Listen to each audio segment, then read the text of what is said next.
अस्मत्गुरुसमारम्भां यतिशेखरमध्यमां लक्ष्मीवल्लभपर्यन्तां वन्दे गुरुपरम्पराम् ஆழ்வார்கள் வாழி அருளிச் செயல்வாழி தாழ்வாதுமில் குறவர்தாம் வாழி ஏழ்வாறுமுய்ய அவர்கள் உரைத்தவைகள்தாம் வாழி செய்யமறை தன்னுடனே சேர்ந்து அகலகில்லே நிறையுமென்ன அலர்மேல் மங்கை உரை மார்பா நிகரில் புகழாய் உலகம் உன்னுடையா என்னையாழ்வானே நிகரிலமரர் முனிக்கணங்கள் விரும்பும் திருவேங்கடத்தானே புகழொன்னில்லா வடியேன் உன் அடிக்கீழமர்ந்து புகுந்தேனே அகில புவன ஜன்மஸ்தேம பங்காதிலீலே வினத விவிதபூதவுராதரக்ரைகதீக்ஷே ஸ்ருதிஜரதி விதீப்தே பிரம்மணி ஸ்ரீனிவாசே பவது மம பரஸ்மின்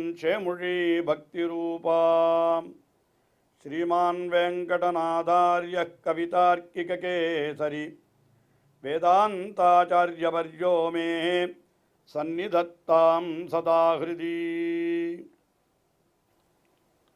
எம்பெருமானை குறித்து பல பல ஸ்தோத்திரங்களை அருளி செய்த வேதாந்த தேசிகன் எம்பெருமானுடைய பிராட்டிமார்களையும் குறித்து அற்புதமான ஸ்தோத்திரங்களை அருளி செய்திருக்கிறார். அதிலே பெரிய பிராட்டியார் ஸ்ரீ மகாலட்சுமியை குறித்து ஸ்ரீஸ்துதி என்கிற ஸ்தோத்திரத்தை அருளி செய்கிறார். இந்த ஸ்ரீஸ்துதியிலே பிராட்டியினுடைய பெருமைகளை எல்லாம் பலவாறு எடுத்துரைக்கிறார். அதில் இன்றைய தினம் 8வது ஸ்லோகத்தை நாம் முதலிலே பார்க்கிறோம். இந்த 8வது ஸ்லோகத்திலே என்ன தெரிவிக்கிறார் என்றால், பிராட்டிக்கு பல பல திருநாமங்கள் உண்டு, எத்தனையோ திருநாமங்கள். அந்த திருநாமங்களை எல்லாம் ஒருவன் சொன்னால் அவனுக்கு உயர்ந்த கதி கிடைக்கிறது என்று அதைத்தான் சொல்லுகிறார். ஸ்ரீசூக்தம் என்று வேதத்திலேயே ஒரு பாகம் இருக்கிறது. ஹிரண்யவர்ணாம் ஹரிணீம் சுவர்ணரஜத என்று ஆரம்பித்த அந்த ஹிரண்யவர்ணாம் ஹரிணீம் என்கிற தொடங்குகின்ற அந்த ஸ்ரீசூக்தத்திலே பிராட்டிக்கு பல பல திருநாமங்கள் சொல்லப்பட்டு அந்த திருநாமங்களை சொன்னால் என்னென்ன பலன் கிடைக்கும் என்கிறதும் கூட அதிலேயே தெரிவிக்கப்படுகிறது. இங்கே வேதாந்த தேசிகன் அவற்றையெல்லாம் திருவுள்ளத்திலே கொண்டு என்ன தெரிவிக்கிறார் என்றால், அந்த பிராட்டியினுடைய திருநாமத்தை சொல்லுபவனுக்கு என்ன ஆகிறது, இந்த பிறவிச் சுழலிலே இருந்து நீங்குதல் அவனுக்கு கிடைக்கிறது என்று அந்த விஷயத்தை தெரிவிக்கிறார். ஸ்லோகத்தை அனுசந்தித்து அர்த்தத்தை பார்ப்போம்.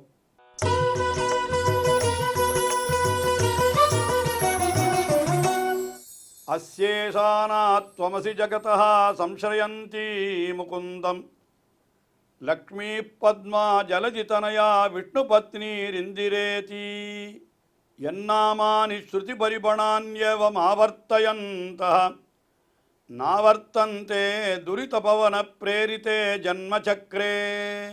அஸ்ய ஈசானா வேதத்தில் இருக்கக்கூடிய வாக்கியம் அது.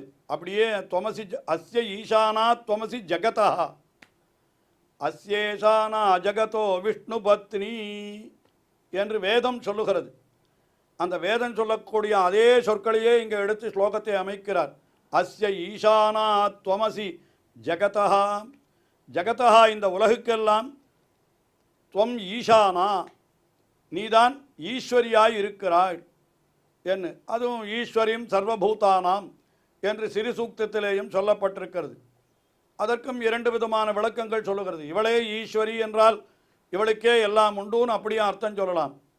எம்பெருமான் ஈசன், அவனுடைய பத்தினி ஈஸ்வரஸ்ய பத்தினி ஈஸ்வரி என்று அப்படியும் சொல்லலாம். சரி, அஸ்ய ஈசானா துவமசி ஜகதா உலகுக்கெல்லாம் ஈஸ்வரியாயிருக்கிற நீ சம்ஸ்ரயந்தி முகுந்தம்.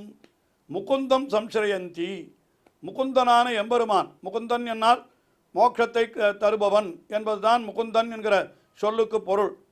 அப்படிப்பட்ட அந்த முகுந்தனான எம்பெருமானை நீ அடைந்திருக்கிறாய், அவனை பற்றி இருக்கிறாய் என்று அவனை சொல்லுகிறார்.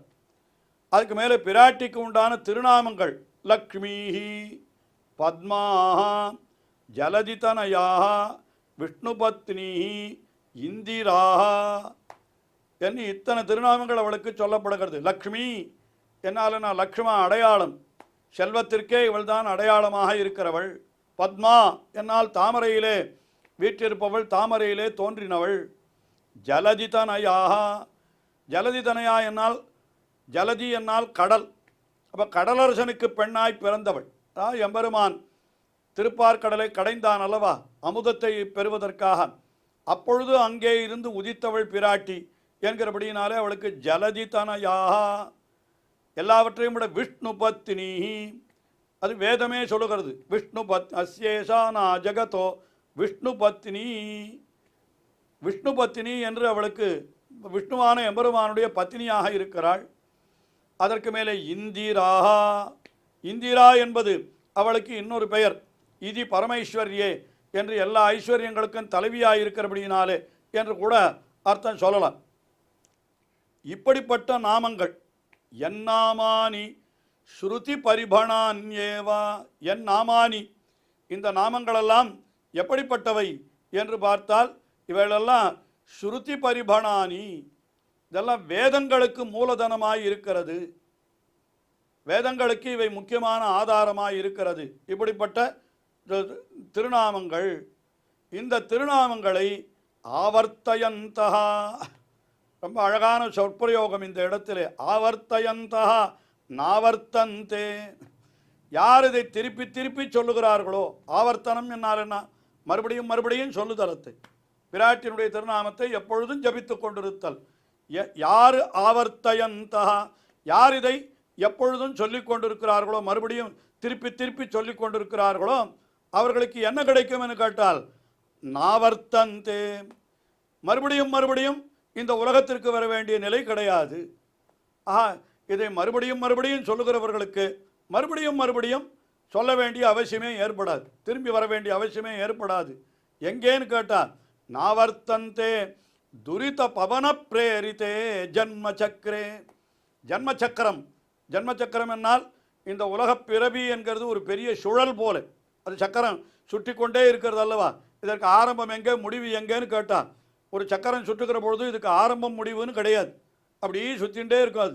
அதுபோல் நம்முடைய பிறவி சூழலும் இருக்கிறது, அதுக்கு ஆரம்பமும் கிடையாது முடிவும் கிடையாது என்று சொல்லும்படியாக இது ஜன்ம சக்கரம் என்று சுழன்று கொண்டே இருக்கிறது.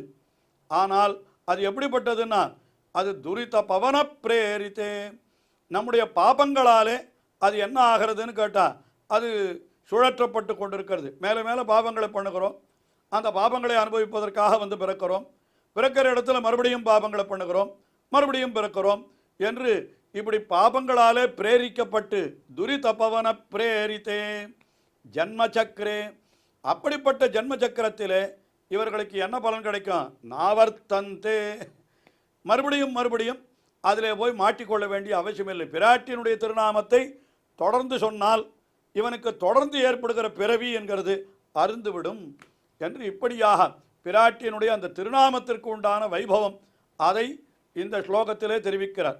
அதற்கு முன்னாலே அந்த பிராட்டியினுடைய திருநாமங்கள் அதெல்லாம் எல்லாம் என் நாமானி ஸ்ருதி பரிபணானி என்று சொல்லுகிறார். எல்லாம் ஸ்ருதி வேதங்களிலே இவை சொல்லப்பட்டிருக்கின்றன. இது ஸ்ருதி பரிபணான் என, பரிபணம் என்னால்னா அதுதான் மூலதனம், அதை வைத்து கொண்டு தான் மற்றதெல்லாம் செய்வார்கள். அதுபோல் இந்த இடத்துல அஸ்யேஷானா துவமசி ஜகதா, இதுவும் வேதத்திலே சொல்லப்பட்ட ஒரு திருநாமம். லக்ஷ்மீஹி கிரீச்சதே லக்ஷ்மீச்சபத்ஞௌ பத்மா ஜலதிதனயா விஷ்ணுபத்னி இந்திரா என்று இத்தனை திருநாமங்களும் வேதங்களிலே சொல்லப்பட்டவை. இன்னும் சொல்ல போனால் வேதங்களுக்கே இந்த திருநாமங்கள் தான் மூலதனம் என்று சொல்லுகிறார். அப்படிப்பட்ட திருநாமங்களை மறுபடியும் மறுபடியும் சொல்லுபவனுக்கு இந்த உலகத்திலே மறுபடியும் மறுபடியும் பிறக்க வேண்டிய பிறவிச் சூழலானது அருந்துவிடும், இவர்களுக்கு நிச்சயமாக மோட்சம் கிடைக்கும் என்று அதை இந்த இடத்திலே மிக அழகாக தெரிவிக்கிறார். அடுத்தபடியாக 9வது ஸ்லோகத்திலே என்ன தெரிவிக்கிறார் என்னால், நான் கீழே ஏற்கனவே தெரிவித்தார் போல பிராட்டியினுடைய நிலை தன்மை என்பதெல்லாம் பற்றி பல பேர் பலவிதமாக சொல்லுகிறார்கள். பிராட்டி என்பவள் எப்படிப்பட்டவள், அவள் ஒரு ஜீவாத்மா, எம்பெருமானுக்கு கீழ்ப்பட்டவள், ஆனாலும் எம்பெருமானுடைய பத்தினியாக இருக்கிறபடியினாலே உயர்ந்த ஸ்தானத்தை உடையவள் என்று இப்படி ஒரு சம்பிரதாயம். இல்லை இல்லை, அப்படி சொல்லக்கூடாது. பிராட்டி என்பவள் எப்படிப்பட்டவள், எம்பெருமானுக்கு இணையானவள், அவனுக்கு உண்டான அதிகாரங்கள் அத்தனையும் இவளுக்கும் உண்டு என்று அப்படியும் சொல்லுவார்கள். இல்லை, எல்லா இணையானதாலும் சில விஷயங்கள் அவளுக்கு எம்பெருமானுக்கு மட்டும்தான் உண்டு, இவளுக்கு கிடையாது என்று சில விஷயங்களில் மட்டும்தான் வேறுபடுகிறாளே தவிர வேறொன்றில்லை என்று இப்படியும் சொல்லுவது உண்டு. இப்படி பிராட்டியினுடைய தன்மையை பற்றி பலவிதமான அபிப்பிராயங்கள் இருக்கின்றன. வேதாந்த தேசிகனே கூட சதுஸ்லோகி என்ற ஒரு ஆளவந்தார் அருளி செய்த ஸ்தோத்திரத்திற்கு வியாக்கியானம் அருளி செய்கிற பொழுது இப்படி பிராட்டியை பற்றி என்னென்ன விஷயங்களெல்லாம் சொல்லப்படுகின்றன என்று, எப்படிப்பட்ட கருத்துக்களெல்லாம் சொல்லப்படுகின்றன என்றெல்லாம் கூட தெரிவித்திருக்கிறார். ஆனால் இதில் ஏதோ ஒன்றுதான் பிரமாணம் என்று கூட அவர் அருளி செய்திருக்கிறார் வேதாந்த தேசிகன். இங்கே என்ன சொல்லுகிறார் அப்படின்னா, யார் என்ன வேண்டாம் சொல்லிவிட்டு போகட்டுமே, எங்களை பொறுத்தவரையிலே பெருமான் பிராட்டி இருவருமே எங்களுக்கு தெய்வந்தான் என்று அப்படி ஒரு அர்த்தத்தை இந்த இடத்திலே வேதாந்த தேசிகன் தெரிவிக்கிறார்.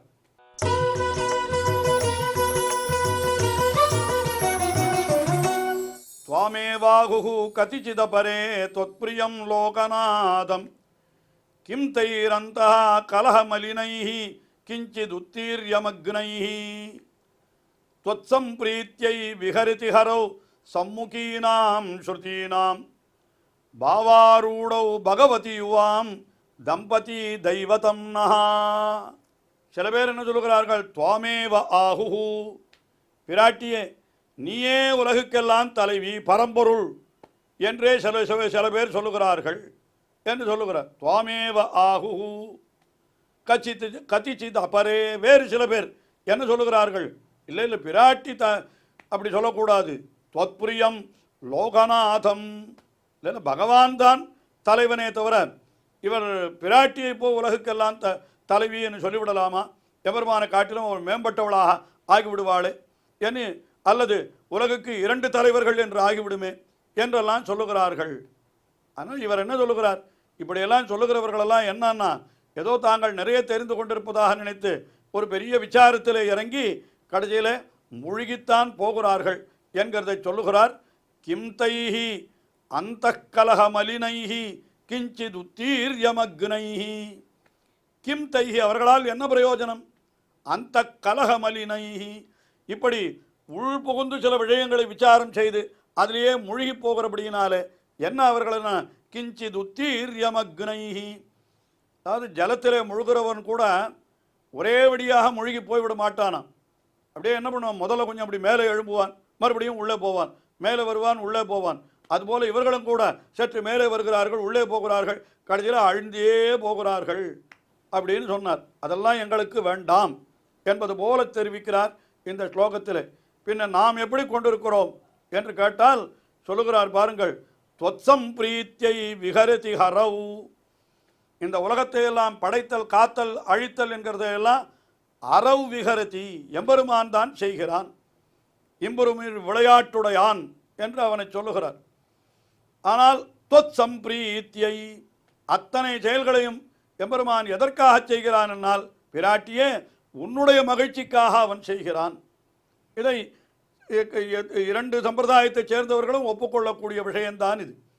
எம்பெருமான் உலகத்தை எல்லாம் படைத்தல் என்கிறது கூட எதற்காகனு கேட்டால் அது பிராட்டியினுடைய மகிழ்ச்சிக்காக. மேலே ஆச்சாரியர்களுடைய ஸ்லோகங்கள் நாம் அனுபவித்திருக்கிறோம்.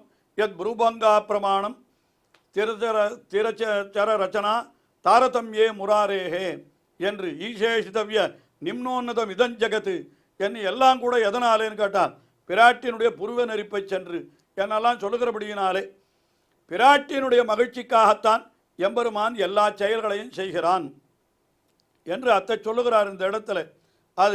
அதுக்கு மேலே என்னன்னா, அப்படிப்பட்ட எம்பெருமானிடத்திலே ஹரவ் சம்முகி நாம் ஸ்ருதி நாம், அப்படிப்பட்ட ஹரவ் எம்பெருமானிடத்திலே படிந்திருக்கக்கூடிய வேதங்கள், அந்த வேதங்களிலே என்ன தெரிவிக்கப்பட்டிருக்கிறது என்று பார்த்தால், பாவாரூடௌ தம்பதி யுவாம்னா தெய்வதம், அந்த வேதங்களினுடைய திரண்ட கருத்து என்ன என்று பார்த்தால், தம்பதி, தம்பதி என்னால் என்ன, ஜாயாச்ச பதிஷ்ட என்று சொல்லப்படுகின்ற பெருமான் பிராட்டி இவர்கள் இருவருமே தான் யுவான் நகா தெய்வதம், நீங்கள் இருவருமே எங்களுக்கு தெய்வமாக இருக்கிறீர்கள். உபேயம் என்று வருகிற பொழுது இருவரையும் சேர்த்துத்தானே நாம் கொள்ளுகிறோம் என்று பார்க்கிற பொழுது நீங்கள் இருவருமே எங்களுக்கு தெய்வமாக இருக்கிறீர்கள் என்று இப்படி யார் என்ன வேண்டுமானாலும் சொல்லிவிட்டு போகட்டும், பிராட்டி உயர்ந்தவள் அல்லல்ல, எம்பெருமான் உயர்ந்தவன், எம்பெருமானுக்கு கீழ்ப்பட்டவள் பிராட்டி, இல்லை பிராட்டி எம்பெருமானும் சமம் என்ன பல பல கருத்துக்கள் சொன்னாலும் கூட பிராட்டியனுடைய மகிழ்ச்சிக்காக எம்பெருமான் காரியங்களை செய்கிறான் என்று வேதமே சொல்லி, அதனால் பிராட்டி பெருமான் இருவருமே நமக்கு தெய்வம், பற்றத்தகுந்தவர்கள் என்று அப்படி சொல்லி இருக்கிறது என்று அந்த உயர்ந்த கருத்தை இந்த ஸ்லோகத்திலே வேதாந்த தேசிகன் காட்டி அருளினார். தொடர்ந்து அவருடைய ஸ்லோகங்களை அனுபவிப்போம். ஸ்ரீயக்காந்தாய கல்யாண நிதயே நிதயேர்த்தினாம் ஸ்ரீவேங்கட நிவாசாய ஸ்ரீனிவாசாய மங்களம். ஸ்ரீமத் சுந்தர ஜாமா திருமுனிமானசவாசினே சர்வலோக நிவாசாய ஸ்ரீனிவாசாய மங்களம்.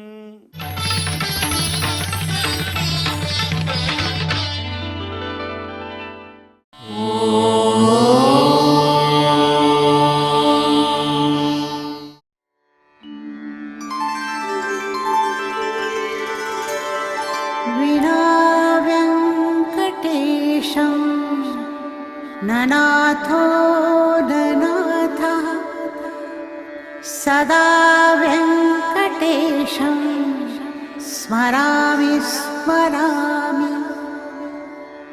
हरे वेङ्कटेश प्रसीद प्रसीद. प्रियं वेङ्कटेश प्रयच्छ प्रयच्छ.